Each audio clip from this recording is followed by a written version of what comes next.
I'll hear that, but I think everybody can hear me well and see everything okay. I'm gonna bring up my share screen now. Or I have my presentation.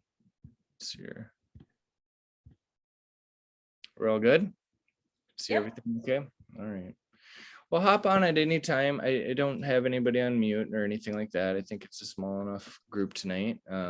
But so leave it that way. So you can just jump on and ask me questions at any time, or I have my chat open here as well. So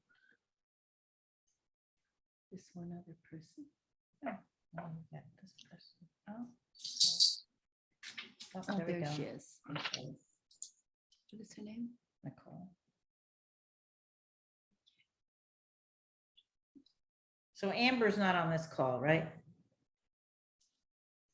Can you hear us?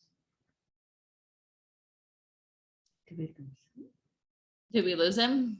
I don't know. Is he ignoring us? Hi. Oh, from Adrian. Right, I think I lost you. Yeah. So Nicole, are you Adrian?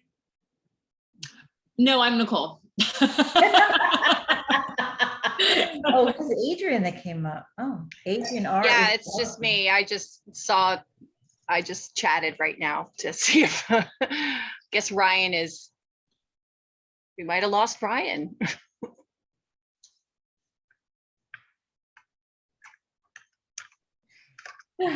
Time to pour more wine. Yeah, I have enough. You? Sure. Quite a bit in there. Oh, okay, so we just wait, right? It's a good thing that you're here because I'd be. Let's just wait and see what happens. What? Just wait and see what happens, I guess.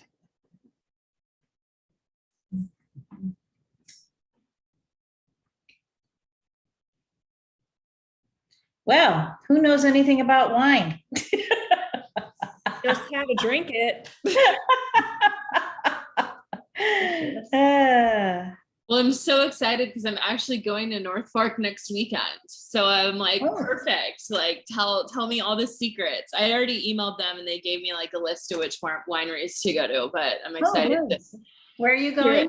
Yeah, what's on it? That's a great question. Let me check. Where's North Fork? That's South Fork, right, Mom? You're on mute. I've been out there a bunch of times, so if you give me the names, I could give you my opinion. Okay, I'm gonna butcher this. Palmanook? Oh, I love it. Pomanoke. I love it. Okay, Palmanook. Yeah, great one. I love it. Macari. Yep, good. And then Lens. Yep. Lens, Lenz. Yep. Yeah. All great. Oh, Other- good. I Are like you talking about North Fork of Long Island? Yeah. Okay. I've been to Bedell out there, which I like too. Bedell.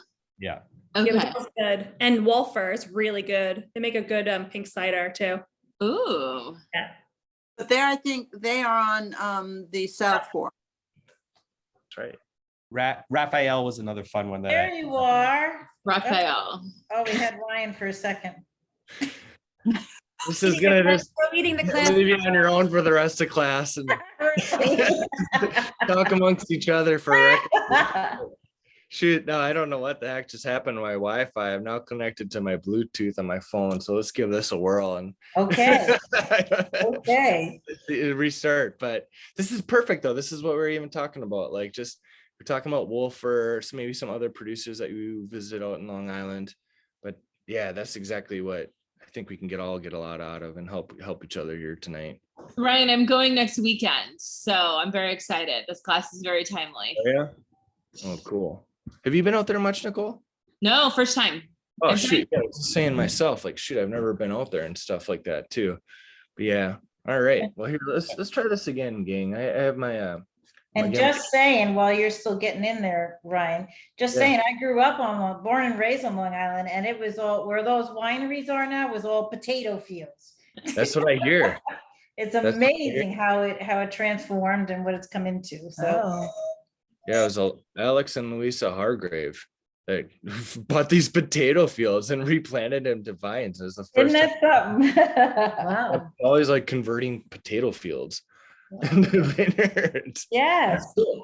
Yeah, not that long ago, right? That was only like 50 years ago. Yeah, only. I guess that's a log. Yeah, that can happen. 50. All right, gang. Well, let's try this again. Hopefully everything cooperates and we'll give it another whirl. But again, I think we're in good shape so far. Wait. Okay. Okay, cool. And I'm recording. I get my little red dot. Does everybody agree? Yeah. No. This is- No. Oh, right there. Oh. Oh. I'm gonna try that again, you guys. Okay, I'm recording. I just want to make sure before we go too far. You're all very nice and patient. Oh. All right, we're on our way. Okay. So this is a picture where we start in the Finger Lakes here, but our weekender here. Maybe we become regulars on the weekends as far as our getaways out into Long Island or so. But just a quick overview of New York as a whole. And then we're gonna look at history a little bit. And then just kind of jumping from the major regions, if it's the New York or the Finger Lakes, and then the sub-appellations within the Finger Lakes if we're visiting like Seneca or Cayuga, and then heading over to Long Island, just looking at the North Fork, and not too much going on the South Fork. And I know we mentioned that Wolfer, one of the few on the South Fork. You want a fun little chat time? Does anybody else want to name another winery located on the South Fork of Long Island? Maybe like a little back and forth quiz time. Not really, but Oh, Channing Daughters. Channing Daughters is another one that's down there. Should I We have the it Cab Franc for tonight. But anyway, we'll come back and then it can be reviewed for us later. But yeah, it's just behind California, which is darn near 90% of like a United States production. We have Washington and then New York. So third largest producer of wine in the US. And it's kind of funny though, when we put it that scale, because a majority are native vines, not this Vitis vinifera. And when we're saying that to, Vitis vinifera, these are all essentially European vines. It's most of the wines that we enjoy today, if it's Chardonnay or Pinot Noir or Cab Franc or Riesling, it's all part of this European wine growing species of varietals, this Vitis vinifera. So they were brought over from Europe at one time. Well, there is actually a strong history of native grapes being grown in the United States, especially on the East Coast. Things like Vitis labrusca or Vitis austavalis. An example of Vitis labrusca is just like your Concord grape, essentially like your tabled grape, that were planted, and they've been growing for millennia. And you are in a rather kind of difficult, cool growing area for these grapes. So a lot of this European vines, they weren't able to survive or grow well in these otherwise more difficult circumstances, but these native grapes are. So where a lot of these native grapes, Vitis labrusca like Concord, are so heavily planted is because I guess they're a little more cold hardy, or they become resistant to these otherwise cold circumstances. Us talking more about these areas of like Finger Lakes and like Lake Erie, Niagara Escarpment, kind of further west and further inland. But we're looking at about 37,000 acres as a whole. Napa's about 44,000 acres. Not all of it of that is planted, but just as far as like physical size. And if we look at just where in Europe, they break it down in hectares, we're about 15,000 hectares, just the equivalent. And I always throw this out there, like a hectare is roughly the size of a soccer field. They do it like 100 meters times 100 meters. And if we were to try to compare this to somewhere in France or another major wine growing regions, it's just slightly around the same ballpark as like Burgundy, if you exclude Beaujolais. But a third of the grapes are grown, of all grapes grown, are destined for wine production. This is a little reflection of what's happening to the rest of the 2/3. Well, these are our Concord grapes that are, again, you might just use it for like a jelly or a jam or like a table grape or other products besides just wine production. And then this is a strong takeaway before we get into other things. 2 major climate types that result in different wine styles and major grape varieties going. So from that, we're looking at the 2 major wine growing regions of New York, Finger Lakes being one here, You can see again further inland, closer to our Great Lakes here, Lake Ontario and then Lake Erie, just follow the map further west. But Finger Lakes, cooler, further inland, more continental. And then the other contrast to that is out here in Long Island. Well, we're completely surrounded by water here with the Atlantic Ocean influence here, where we get more of a maritime climate. So Long Island, a little bit more milder, a little bit longer growing season. And then always kind of compared to, does anybody think of one major French wine growing region that's located right on the Atlantic coast? Bordeaux? Heck yeah, Bordeaux, which is also maritime climate. So it's sometimes these parallels why we see similar grapes being grown, maritime climate of Long Island, where you see a lot of like Merlot and Cabernet Franc and Sauvignon Blanc, just to kind of generalize, same what you find in Bordeaux.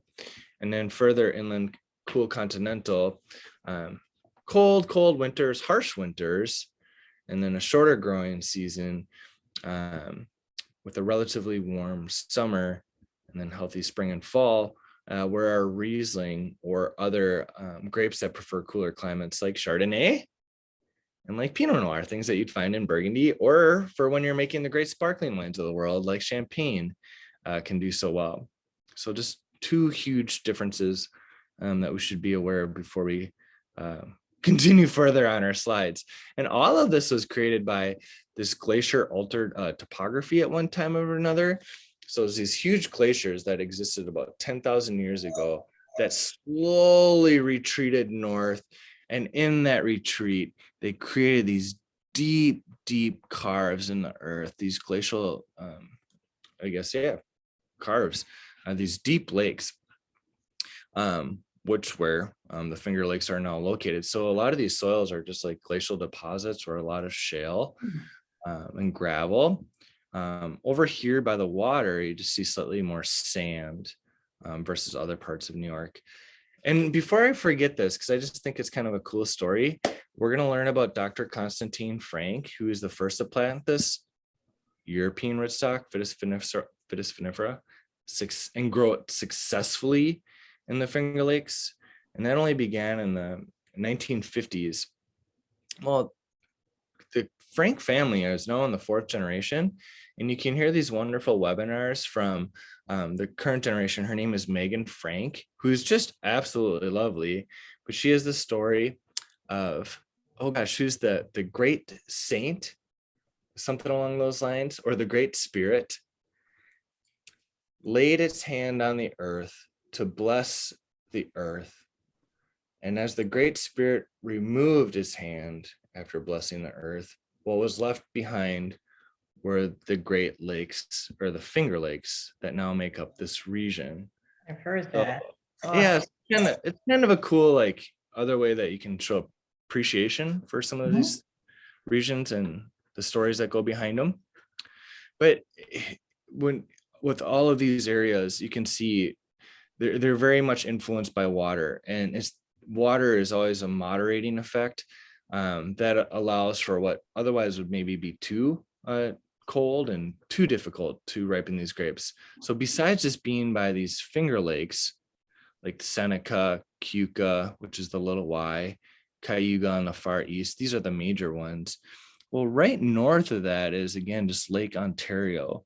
So again, it's a warming influence that helps moderate what would otherwise be too cold or too drastic of a region. And same here with like Lake Erie. And then of course we have our Atlantic Ocean besides the surrounding bodies of water along our little like peninsula here. And then well-drained soils, that's particularly important. So if you don't have to worry about, I mean, they get consistent rainfall, but where vines, they don't like to get their feet wet, you know, and they like the struggle. They like to be able to grow strong, deep roots and search for not only water, but other nutrients. Well, it's these well-drained soils from these glacial deposits that allow for these roots to grow deep and establish strong foundations and where they're not too waterlogged with too much rainwater or other moisture in the soils. And then where it can be rather difficult in this winter freeze, because that's the thing, they can actually ripen fruit here pretty well. And I might get into that in a moment because I love the way that it's explained sometime. And I'm going to leave you. Yeah, it's just, again, another little side note. One of the reasons I get excited, and Lord knows we saw a lot of Zoom webinars and tastings and things like that over COVID, but New York Wine and Grape Foundation's NYWGF, they did a series of webinars where you could hear a lot from these local winemakers. If it's Megan Frank of Constantine Frank, if it's Christopher Bates, a master sommelier based up there with his own winery, Element Winery. But you get to hear from them so much. Christopher Bates talks about how it's actually pretty solid growing season or consistent ripening season, but where it gets difficult again is in these low temperatures during winter. Like you could just, these grapes could just be destroyed, or the vines can just be destroyed. So sometimes you have to take up certain practices of even like burying the bottoms of the roots to help keep them warm and help them survive throughout winter, or else you are just working with some of these hybrids that got to be so popular up in here that are just cold resistant. But this is an example that was just kind of wild, like record low winter temperatures in early 2014. So 7 to 18 degrees Fahrenheit in upstate. And then 85% of the crop was lost in the Finger Lakes. And then 97% of crop loss took place in Lake Erie. So that's almost like your whole year's income or revenue. So how there are risks involved in these areas. And then this is our American viticulture areas. It's just like our wine designated areas that we have here. In New York, there are currently 11. Finger Lakes was one of the first in 1982, shortly after these AVAs were officially established. The second one, do you want to guess the second? Well, it was actually the first official AVA in New York. Does anybody want to guess? It's one of these that's up in front of us. Is actually the Hudson River region, which was recognized in 1982, the same year as Finger Lakes, but I think Hudson River beat them out by a couple months prior. And it's actually where some of our earliest viticulture history comes into play in the early 1600s with a lot of immigrants to this region. But within the Finger Lakes, so it's like if you see a wine that's labeled nothing more than this, that it could actually be coming from multiple different lakes. Within that, usually you know where the winery is located, and perhaps if they are sourcing fruit from vineyards, you know, or can learn about where their fruit is coming from. So it might be more specific than that. But if you were to zoom in a little bit more, we have Seneca Lake, which is, again, when they say like this fingers here, I don't know if I should repeat this, but the Seneca Lake is kind of like the middle finger. I don't know if you want to think of it that way. But then Cayuga, just east of that, is another river that has also achieved its own AVA or appellation. Cayuga here on the west, this is also, I say, with strong influence, not its own AVA as of yet, but you would think that is more, or maybe being recognized, that Cayuga would eventually be awarded its own. And then within Long Island, and again, I like this when it puts like miles. I usually see like, I have the 78 miles up here, but it's roughly about 100 miles if you're traveling from Manhattan to get out here. You do have the Hamptons, which is like the South Fork. And then I think a lot of us are familiar, but on the North Fork, just right above that, both of these located within the larger Long Island AVA. And then I guess if we move our way to the far west, right by Lake Erie, we have the Lake Erie AVA. Hudson River, again, just if you took a trip about 40 miles north of the city, head up there, slightly over an hour drive, you know, been up to like the Catskills area myself. I think besides taking a trip up to the Finger Lakes, this is about the furthest I made it as far as my own personal drives. And then Upper Hudson, just right above that, you can see further inland. It's much cooler than the rest of the Hudson River region. And then just right north of Albany. And it's one of the newest AVAs. I think this one was recognized in 2016 or something like that. And lastly, just a kind of wrap this up here, right where the Niagara Falls are located, like your honeymoon vacations, or again, where we were talking about some of these ice wines, even just coming right from across the border here, we do have the Niagara Escarpment. And then up in the far northeast, we have Champlain, where we have about 8 wineries or so. And then this is where you're playing around with some of these hybrids. And I'm from Minnesota originally, but Minnesota, they do a lot of work with crossings, like they call it cold hardy varietals, again, that can withstand these low temperatures during winter, that are oftentimes planted up in our area of like Champlain. But otherwise, wonderful sparklings up there. Maybe people playing around with more like ciders and even other fruit wines. But now we're looking at history. And then I know we're talking about wine recommendations, but if you have some fun New York wines that you're drinking tonight, you can use chat maybe to share with everybody. I'd be curious to see what you have. Or if you happen to enjoy some fun New York wines recently, you could just have that in chat too. I start wanting to rattle off a few things right away, but I'll try to focus. So our first days of settlement, as immigrants are just coming to the area, of course, oftentimes with winemaking backgrounds, where they're coming in Europe, they are planting this Vitis vinifera, but really didn't have much success to it.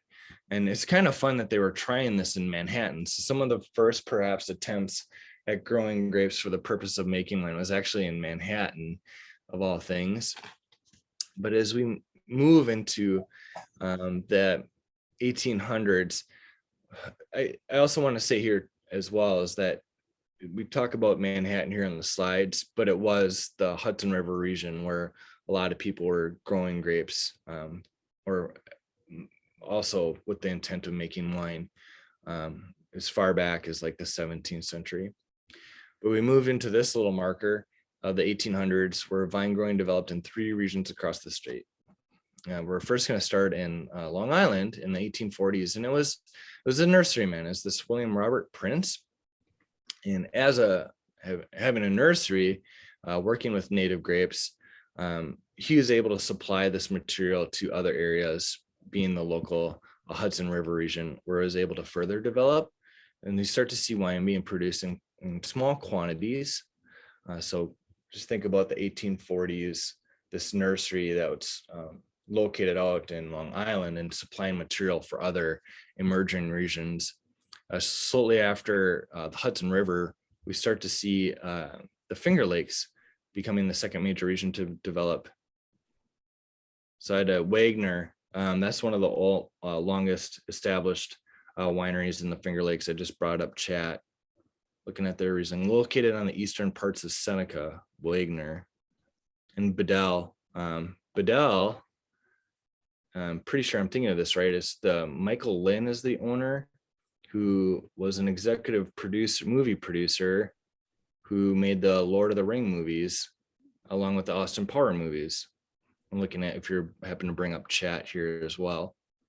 And then Terrasse and Cab Franc, those are some easy drinking wines by this sommelier in the city, Thomas Pastasak. Thank you for sharing those. Not to get sidetracked. But then Hudson River, that makes sense. They're just kind of moving further inland. We're getting up into the Finger Lakes about 10 years later in the 1850s. They do try to plant like our grapes from Europe. It's not working so well, but you do have these native grapes also being planted. And eventually they start to just create these hybrids, these crossings that take place in the vineyards, and eventually intentionally as well. But post-Civil War, we have Lake Erie Shore, a grape belt. Some grapes went into wine, but mostly planted to Concord for grape juice. So there's a lot planted out there in the Lake Erie North Shore. But again, what is the majority of plantings? Is this native like Concord? And then I just almost think of like Welch's grape juice or something like that.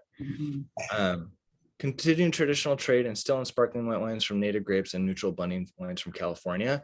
So gosh, even when I brought up Pleasant Valley Wine Company, that was the first bonded winery up in, you'll see this again reviewed later throughout the slides, up in the Finger Lakes. But that's what they were doing. They were using these like French American hybrids to produce these sparkling wines. And then they were also creating these wines from fruit sourced from other areas, even as far as California. But they were producing a lot in the late 1800s, and it was even winning awards like internationally in Europe and everything like that. But it's fun that it was based off of these unique native varietals, or at least hybrids of them. Special niche, sweet kosher Manischewitz, is that the name of it?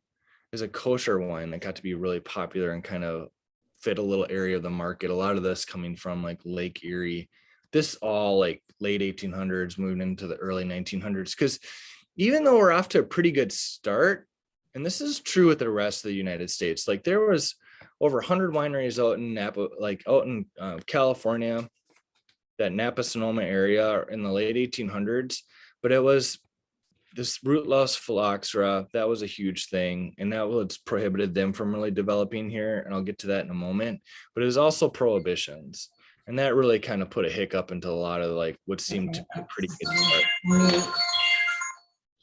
You want to know how a lot of folks they survived throughout? If there were a couple wineries that survived throughout prohibition, they would just send out they would sell fruit for essentially at-home wineries, and sometimes deliver it with yeast packets saying, do not leave grapes with yeast or crushed grapes with yeast, otherwise you'll be making wine. So it was almost like they were selling at home like wine kits during prohibition. How some of these wineries were able to continue to be in production.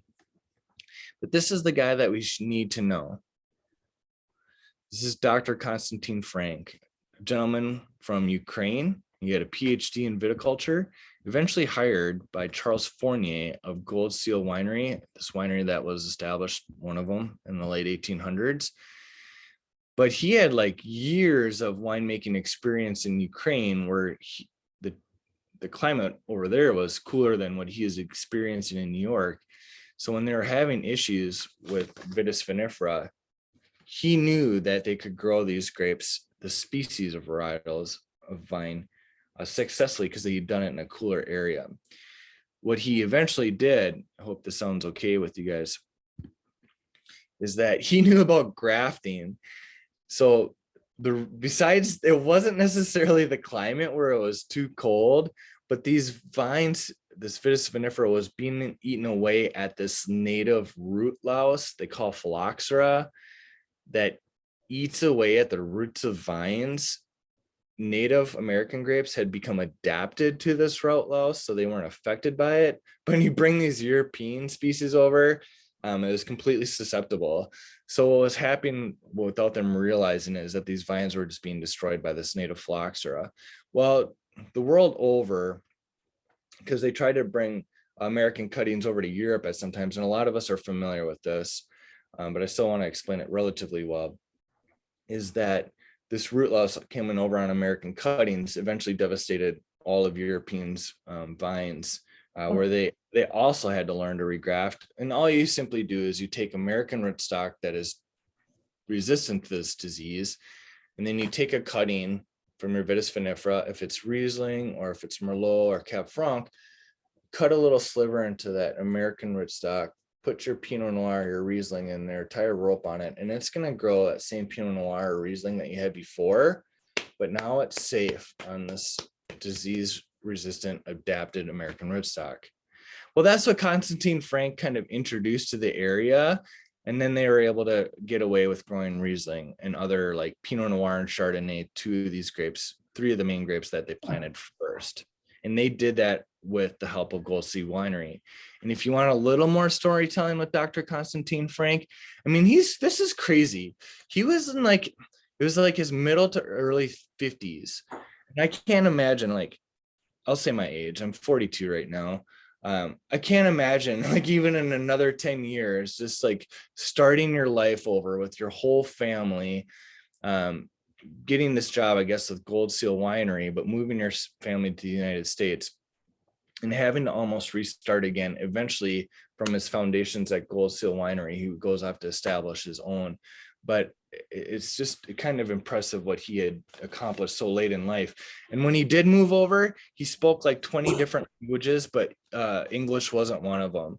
So until he was eventually hired over at Gold Seal, you hear stories of like, oh, the only job he could get was like a janitor at Cornell University until he made his way up, even with this experience and background, until he was eventually hired. So it's just some kind of cool things about Dr. Constantine Franc.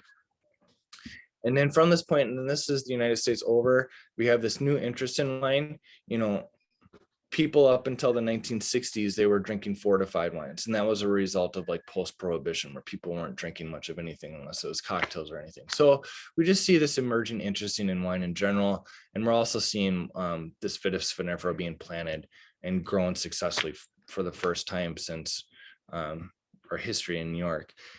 And then this is kind of cool too. Once we get into 1976, this Farm Winery Act, I'll read my bullet point, made it economically feasible for financially depressed grape growers to own and operate a small winery by allowing direct sales to consumers.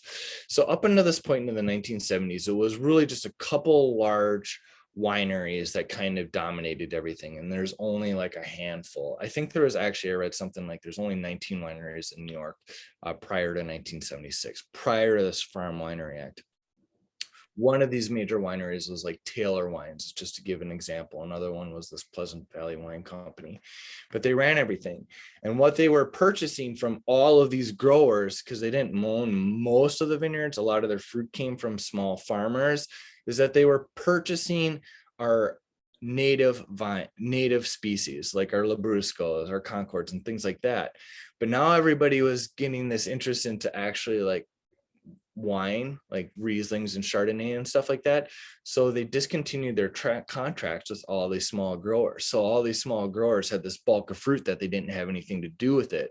Well, thank God this little Farm Winery Act came along, because it opened up what they could do a trade where they could sell direct to customers and open up like tasting rooms and things like that, essentially cutting out the middleman in a certain way. So that's why we start to see this next step of progression, this move away from a few large wineries and this kind of rise of like, I don't want to say small boutique wineries, but kind of, and you get the idea, I hope, a little bit when this happens. But from 1976 to 1985, it went from 18 different wineries to like about, I think it was like 63 in just that little bit of period of time. Now in New York, they have about 450 different wineries. Wow. Roughly around that area. Again, most of this taking place up in the Finger Lakes.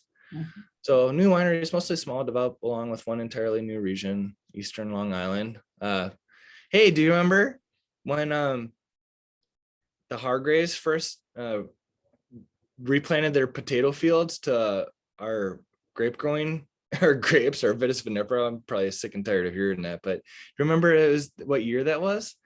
Essentially when grapes are first planted out in Long Island? Mm-mm. 1973.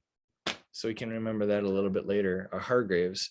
And they sold it to a different property, which is called the Bordeaux, but we can double check that in a little bit.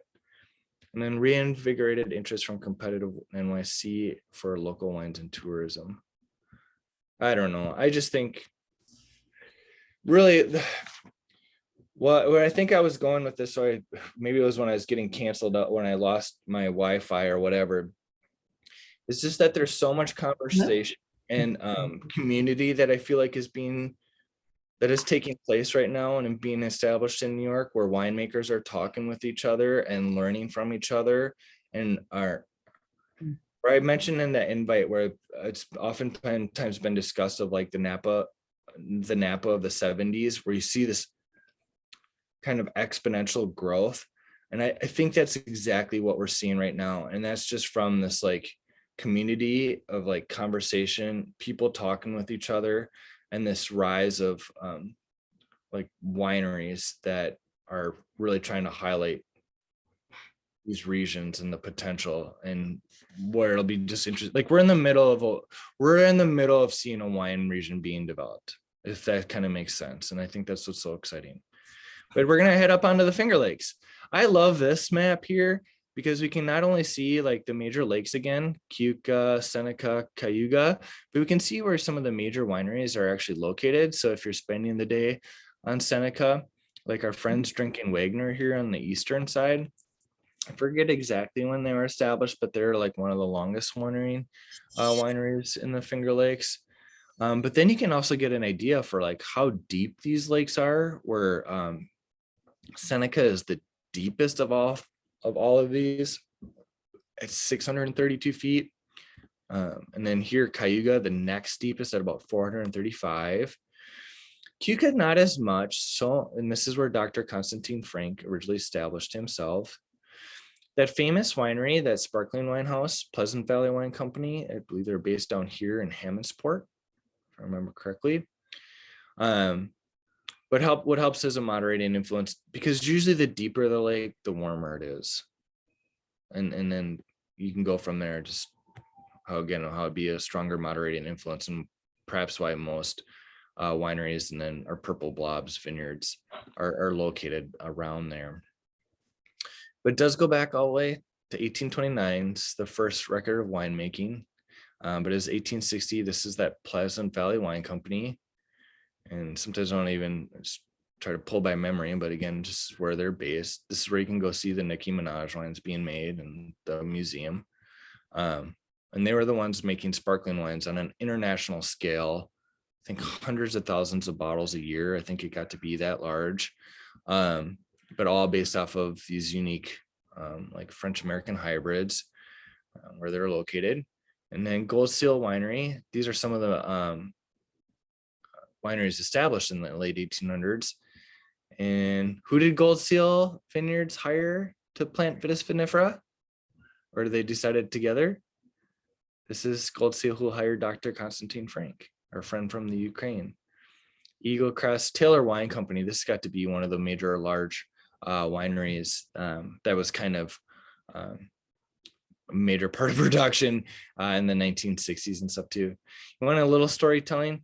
Because I had never, Bully Hill, like they were one of these early wineries up in the Finger Lakes. They always kind of got these wild labels behind them. I think some of them are called like, the actual cuvées are called like Meat Market and like Black Goat or Red Goat, just some weird stuff. But they were part of the Taylor family, but they split off from the Taylor winery, and then they were being sued because Taylor was eventually bought by the Coca-Cola company, and they were trying to prohibit these two brothers from using the Taylor, their family name, on their winery. So they eventually called themselves Bully Hill, and then that's where all these kind of goofy side labels, like Neat Mark and stuff, popped into play. But supposedly the official wine of Buffalo Bills and everything like that. So if you go see a game, maybe you'll see Bully Hill wines being served at their football game. I don't know. I haven't looked that far into it, but it could be the case. And then this is our friend, Constantine Frank, again, PhD in viticulture. And this is where they're located over here in Cayuga Lake. And this is good too. Just like, oh, I'm you're trying to plan out your days. Well, if I'm over here in Cayuga, who can I go visit? Well, I can maybe go visit my museum. I could head over to Dr. Constantine Frank's. Another gentleman that worked for Dr. Constantine Frank, his name was Morton Hallgren, who's over at Ravines. Can also try some delicious things, but I'll try to take a pause on that for a quick second. But how you can kind of plan out your day, maybe visit like 3 wineries, no more than that, then it gets to be a little much. Who knows? And then just again, the foundations. When did this all really start to skyrocket or take off? It's in 1951, really, when Constantine Frank made his way over. Largest wine grape growing area in the state, again, 11,000 acres in this particular AVA. But if you look at it overall, it's about 1,000 acres. I would almost bring up the numbers in front of me, but I think it's roughly like 90 miles across and then like 60 miles like north to south. So rather large area if you're just looking at its overall encompassing size. And then kind of like what we talked about, our major lakes. And they're all narrow, you can see that. Deep lakes, again, carved by ice glaciers, shallow topsoil on sloping shale beds above the lakes, again, just that they're well drained, so you don't retain too much water. And this is the thing that they always talk about, and it's because it's why you can, again, grow grapes successfully is this lake effect. So perhaps where, these lakes are warmed in summer, so they retain some of that heat. And is when you start to get into the cooler winter months. Well, the cool air from the hillsides will actually drift down slope and then run over the warm water, which will then rise as warm air rises, again, allowing these cool air to again further drift down slope, where it's kind of this circular pattern that begins to take place, but where the cool air is always kind of drifting down slope, warming back up again. As that rises, it allows for cool air to again fall back towards the bottom near the shore, and then creating that circle pattern where, again, you never have this experience of too extreme temperatures.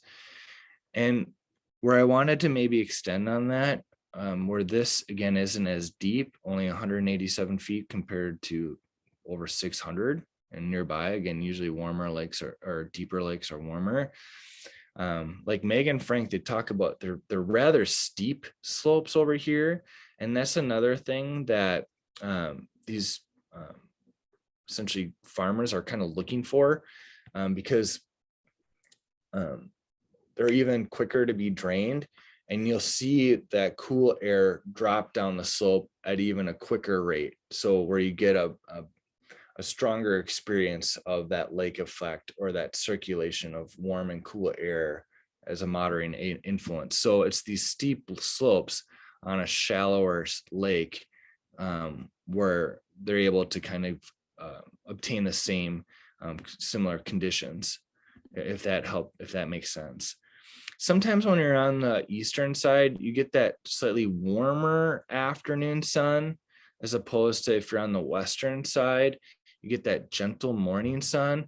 So sometimes I feel like you get a common message that on the eastern side, you'll get riper expressions from that more intense afternoon heat, as opposed to the lighter, more subtle morning heat if you're on the western side, if that makes sense. Cool air, cold water slows in spring, cold water slows, budding past the danger of frost. Yeah, just a small growing season. Like they might, so when the vine goes to sleep, I hope we're doing all right during winter and everything like that, and goes into dormancy, and then as it starts to wake up in springtime, if you're out in California or something like that, well, maybe to say it here in New York, if you're in like beginning of May or middle of May, you only might start to see bud break, where the vine kind of, the leaves begin to sprout, and then you get your little embryo bunches that eventually begins to flower and where your clusters grow. But it only begins that starting point of the cycle as far as like early to middle of May. That's easily a month after what they would experience out in California.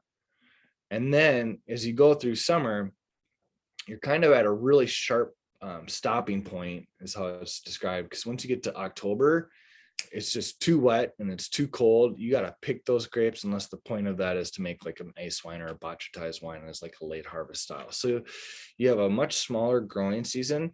But this is where I wanted to go off on what Christopher Bates said. This is the master sommelier that also has his own place up in the Finger Lakes called FLX.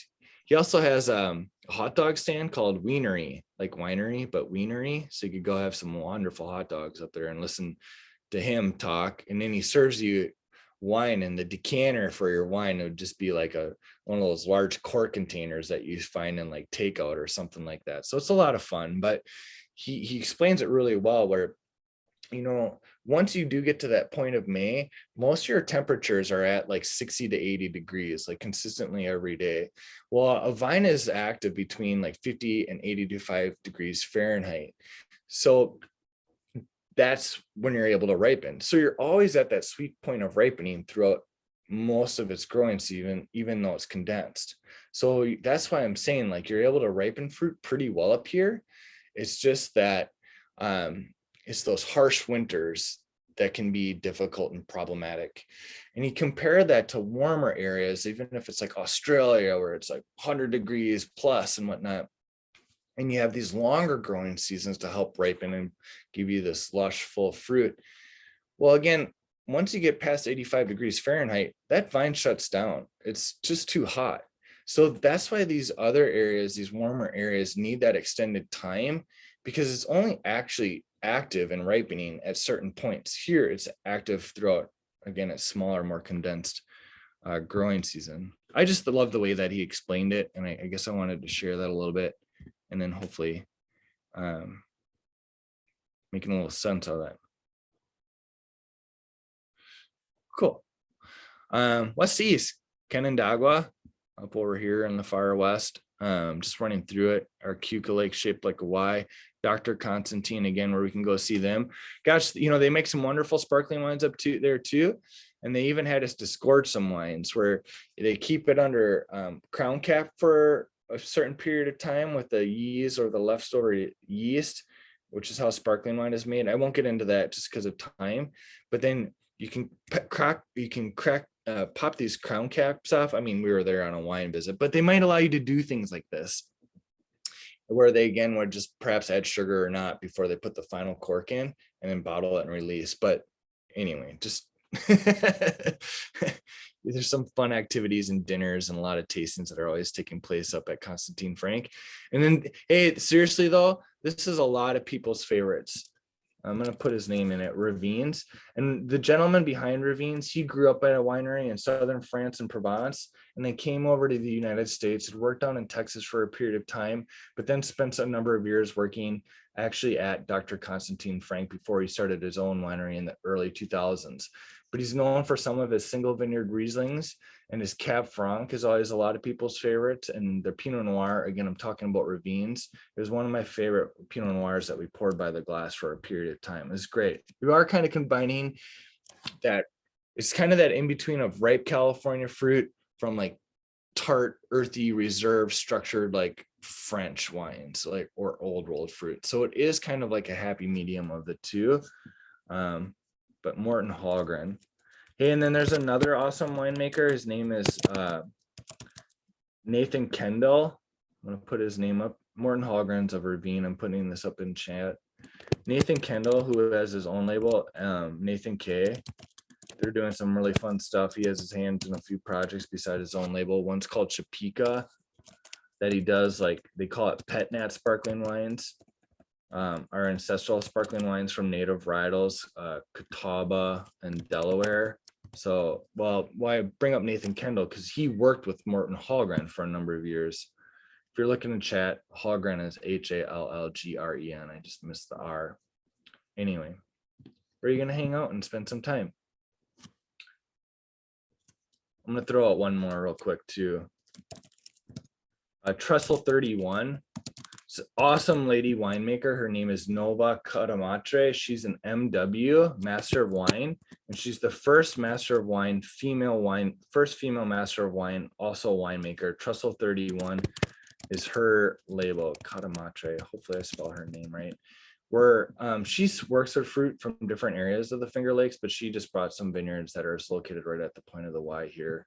I think that's where she gets some Cab Franc from. Nova Catamatre. Awesome stuff.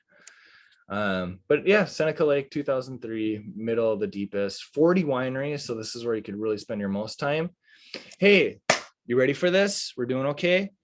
So Constantine Frank, he was really the first to come over and do it, right?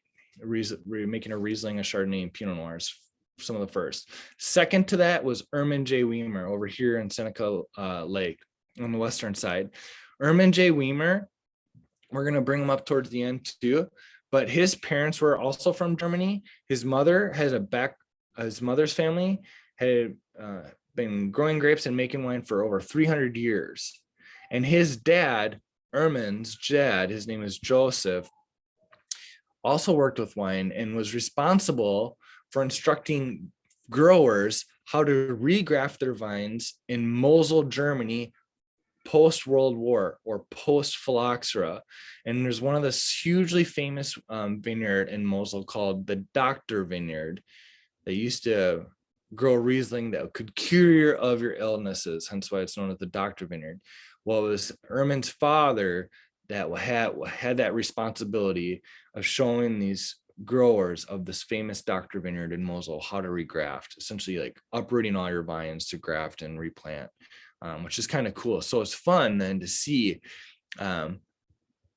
this Hermann J. Wiemer, kind of the second major producer to come up to the Finger Lakes after Dr. Constantine Frank, and learning about their background. And you want one more? Hermann eventually hired this gentleman, Fred Merwath, that came in as an intern and eventually like an assistant winemaker. Fred Merwath eventually bought Hermann J. Wiemer in like the mid 2000s roughly or so. But Fred Merwath was recently recognized as international winemaker of the year through Wine Enthusiast in 2021, which is super awesome. And again, you want some awesome sparkling wines, you want to try some cool Rieslings in a dry or semi-dry style, they'll label it that way. These are two people to definitely start with. That sounds all right. Foxtron, Anthony Road, these are all kind of producers that have been up in this region for a while. Red Newt Vineyard over here in the eastern parts. I'm going to write down one more name if you guys are following chat at all. There's this gentleman, Kelby Russell. His name is Kelby James Russell, and he's the current winemaker for Red Newt, but he's one of these young gun winemakers. Again, we know who he's making wine for, Red Newt, but also now under his own label, produced at Red Newt Cellars. That's constantly a part of these webinars and these conversations. And if anybody's kind of, ears to the table, what's this person talking about? It's Kelby James Russell, is one of these leading winemakers behind Red Newt, to kind of throw that out there. And then Cayuga, let's talk about the eastern part. You guys, I'm going to be about 10 minutes over, but I think we're covering some bases here. And I lost you in my Wi-Fi, but anyway, Hearts and Hands to the north, they're really celebrating Pinot Noir. And there's this one gentleman, his name is Tom Higgins. Do you guys like Pinot Noir? Yeah. Why not? Tom Higgins spent time, he's from the Finger Lakes area, but he spent time with this producer, Josh Jensen, out in California. And Josh Jensen is at Calera Winery, and they're known for their Pinot Noir from limestone soil. So I think Josh even trained out in Burgundy for a period of time. But it's fun to know Heart and Hands, who the founder is and who he trained under, and then them finding their focus over here in the eastern parts of the Finger Lakes and Cayuga. And then Sheldrake Point, you want to know who the first was to release a rosé in New York? Is Sheldrake Point, which is kind of fun. And they're also the only ones, or it might be one of two producers, that actually have Gamay planted. Gamay drinks like a lot like a Pinot Noir, just for a light, refreshing red, soft, and could even have with a little bit of chill.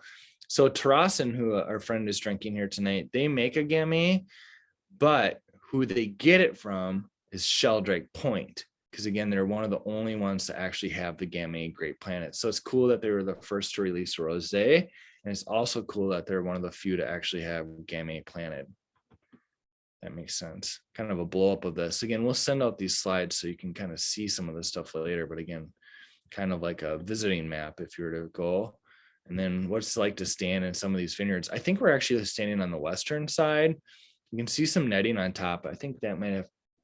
No, I was thinking about sometimes in Long Island where they have to worry about birds eating the grapes. Is some of their viticultural hazards, or I was about to go off on perhaps that explanation of the nuts, but I'm not 100% that that's the case. But remind ourselves that it's actually awesome to visit these areas and stand outside and be amongst vines and just enjoy the day, I suppose. But now we're out in Long Island. Kind of a fun little illustration here where some of our major wineries on the North Fork, and you can see where most of them are located. But again, as the Hargrave family that first planted these vines in 1973, they had this symposium of Bordeaux where they had a lot of Bordeaux winemakers come and almost act as like a consultant, and they did many tastings that had a strong influence on this area, and I think contributed to this rise. And what they're going for and what the focus eventually came to be. But a lot of it is, again, related to climate. We're maritime, by the ocean, surrounded by waters on the far eastern tips of New York, where we have the Long Island Sound. Just to the north of this is what separates New York from Connecticut. And then between our two forks here, we have the Great Peconic Bay, and then just Atlantic again, east of that. And again, it's just agriculture. It all helps to, Okay. moderate diseases and grow grapes successfully. But yeah, look at this, 3 weeks longer growing season than the rest of Finger Lakes. So like Cabernet Franc, this is a popular grape, not only in Long Island, but up in Finger Lakes. It's an early ripening varietal. If you try to plant Cabernet and Merlot in the Finger Lakes, it's going to be very difficult to ripen these later ripening grapes, but you can get away with it over here because of this extended season.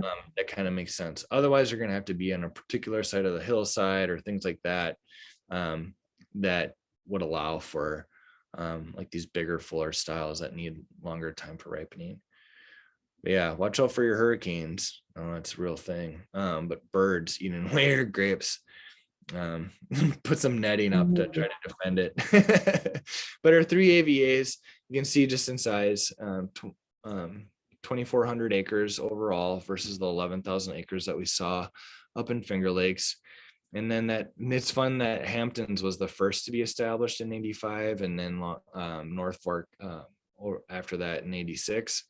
But we're looking at 72 producers, and the majority over here. And some of them are using these custom crush facilities, again, where they're just essentially like a shared facility where they multiple people are making their wines. North Fork just try to divide these two, less silt and loam than the South Fork. So requires irrigation just because it's better drained soils, versus over here where you might get some more clay and loam, it's more water retentive, so you don't have to worry about irrigation. And then this is, if you're wondering who the hell am I talking about with Alex and Louisa Hargrave, these are the ones to first plant. And I'm going to show you what their winery is located now in the next photo or slide, where it's now called Castello de Borghese. It's the Borghese family that the Hargraves sold to. But Hamptons, yeah, you can see Channing Daughters, you can see Wolfer Estate, Roman Roth, the winemaker from Germany that is the head winemaker, who also has his own label called Grapes of Roth that's located over here, but works as a consultant for other wineries throughout Long Island. Another peninsula, spring frost, keep area cool, and prevents premature bud break. Deep soils, higher percentage self, better water holding attention, less irrigation. And then this is Roman Roth. This is the gentleman that's behind Wolfer Estate. Born to winemaking family, strong sales as a vacation area. So why aren't vineyards located over here? Because this is everybody's like summer and weekend getaway here. And then again, our major grapes here on the one side. Macari, who we love, Joseph Macari, one of the first to bring biodynamic farming over to Long Island. They do a range of styles. Their Dos Aguas Merlot blend has always been very popular, but they do fun like Pet Nat sparklings. Those sparklings were that lighter effervescent, sealed underneath crown cap from like Cab Franc, delicious rosés. Channing, where I wanted to go next, Shin Estate, they're now called Rose Hill Winery, but they are also playing around with biodynamics when they originally got their start. Lieb Cellars, which is right in here too. Maybe I'll have to go to the next slide. See all this? I love this. So Lieb Cellars right next to Macari, they're known for their Pinot Blanc. I think they have the largest contiguous holdings of the Pinot Blanc grape, so you can find it as a nice still wine, but they also make a delicious sparkling from it as well. Castello de Borghese, this is the Hargrave. These were the first vineyards planted in 73. Renault, he used to work for Wolfer Estate before they began, and then Roman Roth, works as a consultant for them over here. Channing Daughters, they play around. If you want to get away from the Bordeaux varietals like Merlot, Cab Franc, Sauv Blanc, Channing Daughters, they do a lot with Italian grapes, like if it would be Tokai Friulano, they call it, or Ribolla Gialla, or Traldigo, or Refosco, Lagrein. all these unique grapes, but they make a wide range of even different vermouths. And then they do these fun, like light effervescent I'm saying pétillant natural, again, this original ancestral way of making sparkling wines that are very popular and oftentimes made by winemakers who are following more of a non-interventionalist, like low sulfur, organic farming kind of methods. But really neat stuff, orange wine, skin contact stuff. What else do I want to say? Oh, even with Lieb, they have Bridge Lane. It's like a less expensive label where they even do like canned wine up over there. That's really popular. Always enjoy wines from Lens. Right next to that is Bedell. And Bedell was the one that was started by this, or eventually purchased by, again, his name is Michael Lenny. I want to remind myself to be sure, but he was the one that was the movie producer that was behind the Lord of the Rings and the Austin Power movies, of all things. Anyway, I just want to make sure I say that right. And then this is standing at Macari. So like sometimes people are like, well, do you like these Long Island wines? I'm like, yeah, I think there's a lot of cool things. And you know the people behind them, and that's where the appreciation always really comes to develop. But it's like, he sounds like what you'll always hear is like, you know, if you go and you just visit them in this region, in this area, and you visit a few wineries and tasting rooms, it's just like you're always going to have a good time, because it's like, look at how pleasant this is. Just have some food and some snacks and try some of the cool wines that they're making. Macari also does Pinot Meunier, which drinks a lot like Pinot Noir, but it's even lighter. I haven't seen any other producer making wine from that varietal yet. It's something cool to check out. It's one of the third less known varietals that are used in champagne production. But then here, keeping you just a couple minutes, let's head up to the Hudson River region. Again, it's been planted since 1677 by these French Huguenots. This is where, oh my gosh, I can't believe I forgot to even mention this, because I keep talking about Pleasant Valley Wine Company, but oldest winery in the US, Brotherhood Winery. I haven't been there. I don't know if anybody else has. There's a wonderful winery called Fjord Winery that's also based up there. There's also Benmarl, and Benmarl is actually owned by one of the proprietors of Fjord. The very first winery to be licensed from the Farm Winery Act was actually Benmarl in the Hudson River region. But the thing here, I should bring you back here to where this is all coming from. But oldest winery in the US, talking about history here, Brotherhood Winery, and it's coming from New York. So it's not California, it's not anywhere else. The oldest winery in the US is actually from the Hudson River region in New York. This palisaded valley acts as a conduit for maritime air and weather by the Atlantic. So just kind of a vacuum that pulls in some of these maybe warm Atlantic breezes, again, as a moderating effect. That kind of shapes this valley. And some of these producers, world's largest kosher wineries, World Wine Corporation, Millbrook. There's a producer's name, a wine guy, John Dyson, who bought Millbrook Winery. Now, he's behind Millbrook Winery, but you know who John Dyson also purchased? William Salem. If you like your Pinot Noirs out in California, he also owns William Salem Winery, and those are highly allocated or sometimes difficult to get. So if you actually go visit Millbrook, you might be able to find some William Salem's wines from out in Sonoma, because it's under the same ownership. And it was Millbrook that was always winning awards at local competitions, but it was Fjord's Albarino that actually bested them out at a recent tasting within the last couple of years. So it's kind of fun to see the success of this. It's just a sweet husband-wife team. If I order wine from Fjord, they have to pack it up in their garage themselves and send it to us UPS. This is not big, large production sites. You want one more with Millbrook and John Dyson? Why not?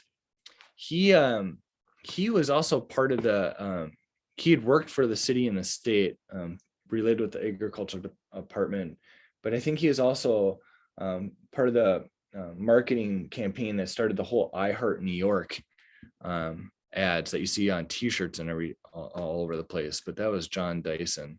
And then more just playing around with some of these hybrids. And then you have about 57 wineries, 235 acres, again, much smaller than what we saw in Long Island and even up in the Finger Lakes. So if we head over to Lake Erie in the far western parts, of course, is by the water that it protects it from extreme temperatures. We just happen to be at lower elevation here, and you do kind of get these wind gusts even from the Atlantic, making its way through the rivers and the lakes that follow. This 3-mile wide Allegheny Plateau that serves as a backdrop parallel to Lake Erie, and then kind of insulates the area, again, extending already this moderating influence. And there's a large AVA, and of course it overlaps 3 different states, Pennsylvania and Ohio. But again, the name of the game here is, although there is always a shift in focus, and you hear about what we might see from a Niagara escarpment in Lake Erie, like Lake Erie is again a lot of this Concord grape, like just essentially table grape production. There are producers that are focusing on, if it's not Vitis vinifera, some of these unique hybrids like Catawba or Delaware or Vidal or Vignoles that you don't see anywhere else in the United States, because no one else had to worry about the situation of creating hybrids, Vitis vinifera flavors with the disease resistant strength or cold climate resistant that you found with American species. So they're kind of specific to this region, and it's something that could almost stand out from other areas in the world of winemaking, because you have this kind of unique history and the specific to this region and the varietals that came from it. And that's exactly what some of these young gun producers are doing. 17 wineries, most grapes for grape juice and table. And then a lot of these table grapes were the result of the pressure from Prohibition. Niagara escarpment, that was just what's right above, right up here.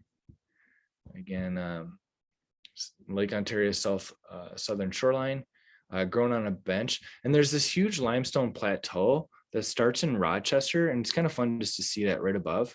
Also Geneva, this is where they do a lot of these like research institute, where people might even go to enology school, or where a lot of these hybrids are created are right up here. But then you can see Rochester, and where I started with this is actually, it's just this again, limestone kind of ridge that extends from here and then goes all the way over to Michigan. But it's almost like this plateau over here that also is like an insulating factor. That's exactly what happens over here with this like limestone escarpment, I suppose, in Niagara. If you're not just surrounded by water. And then Vidal Blanc, maybe a little more potential with like ice wine and things. But I think what's really, besides the geological feature, where it's located up by these bodies of water, the potential, both what we might see from perhaps young growers that might just be establishing themselves. So it could have a totally different conversation in 10 to 15 years right now. Lake Champlain, that's what's the one in the far northeastern parts, protected by the Adirondacks and the Green Mountains of Vermont. Being further north, this is the coolest region, and that's where we're playing around with all these unique grapes, some of these Minnesota varietals. I hear Marquette being used quite a bit, high acid, so why it works so well for sparkling wine, where it's crisp and bright. La Crescent, I've seen some Crescent releases up in Quebec, just right across into the Canadian border, but you can see small still. This is just emerging, only 8 wineries. And Hudson, Upper Hudson, are again our newest AVA, just further north, right by Albany. Again, cooler, playing around with some more of these, what's now maybe starting to become more familiar as they're repeated on our slides, La Crescent, Marquette, some of our hybrids that can maybe stand out and kind of define these areas. I wanted to bring this up. Kevin Zraley, I don't know if you have his wine book at home or anything like that, Windows of the World or something like that.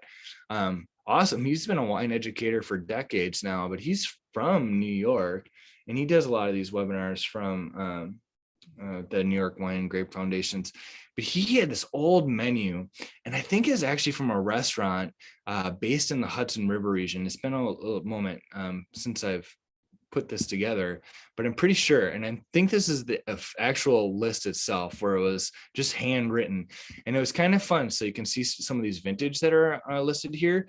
So it's a menu taken from the 70s, and to see what's being offered on a wine list at some of these more, I think it was one of the more celebrated restaurants at that time, where you're trying these unique hybrids like Sable Blanc, Aurora Blanc. This is our Bully Hill, part of the Taylor family.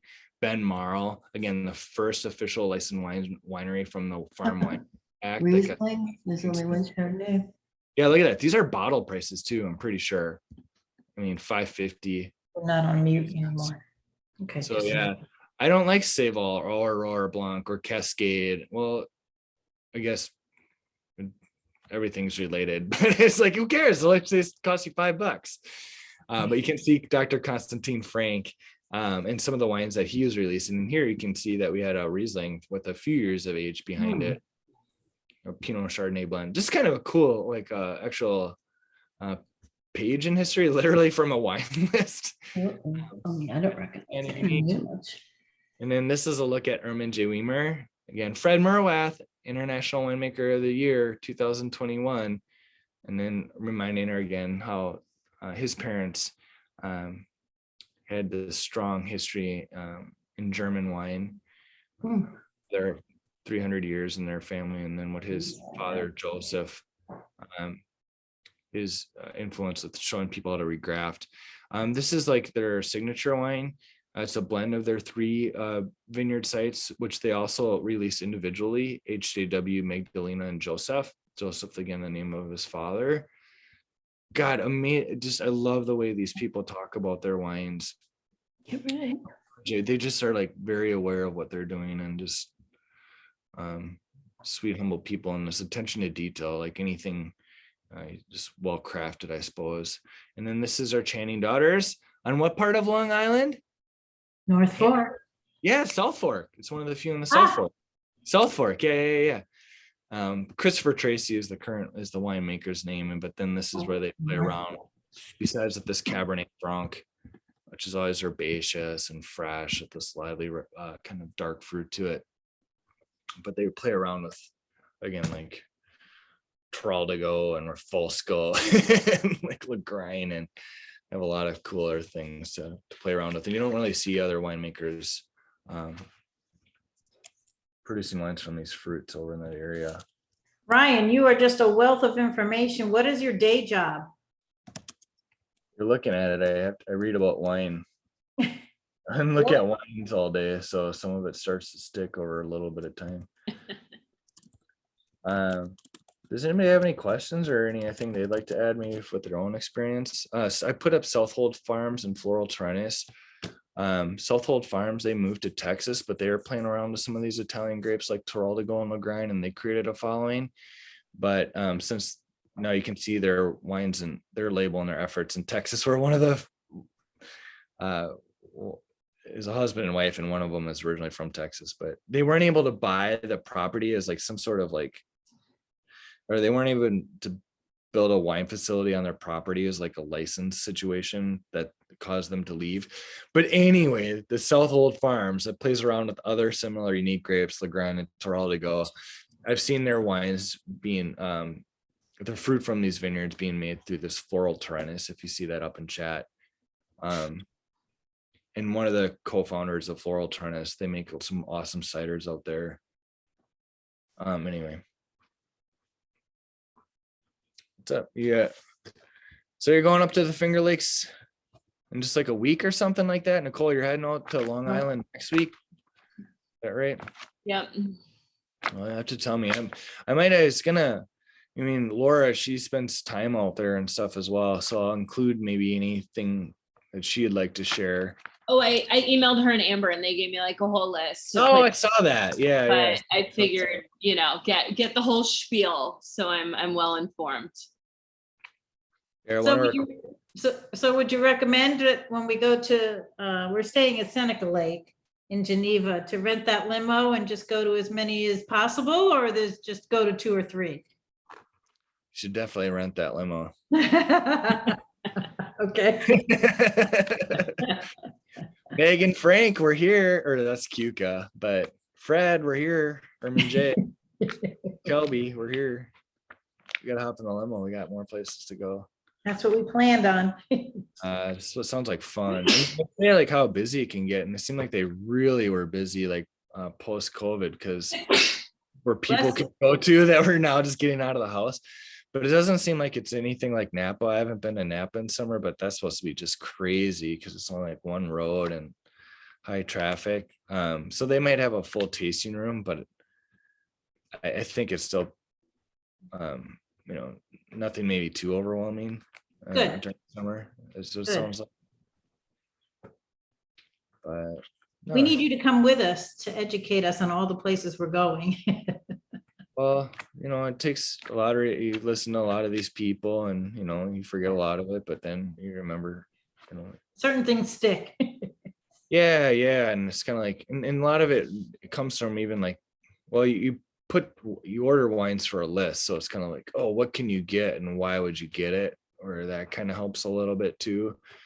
Or like, oh shoot, that's drinking really well. This is pretty cool. Like that Trussell 31, that was a new discovery for me. She has she makes her wines at another place, but that's that Nova Mhm. Catamatre, that female master of wine winemaker. Just cool person. Red Tail Ridge. It's this lady, Nancy Ireland, doing amazing stuff. And she used to work for Gallo in California, but she's now like super like sustainable. Everything that she uses in the winery is all like sourced locally. So it's just, there's some cool things going on. Awesome. Thank you so much. Thank you Yeah, for this was awesome. this. Yeah, this is great. Thank you. Thank you, everybody. Thank All you. right, well, yeah, you'll have my email, and again, we'll send this out to you tomorrow. And if we have further questions, if you reach out to me in an email, getaway, just remind me, and we'll do our best to get back to you and set you up. Thank Great. you. Enjoy some New York wine. Again, what a different class. We'll see where we're at. We're gonna hop on another class in another 10 years, and our conversation will be completely different. Yeah. Maybe. All right. Jason, I guess you're going to be rooting for the Rangers. No. I'm an Islanders fan. Oh, okay. All right, just checking. Okay, bye. That's Take awesome. care. Bye. Bye.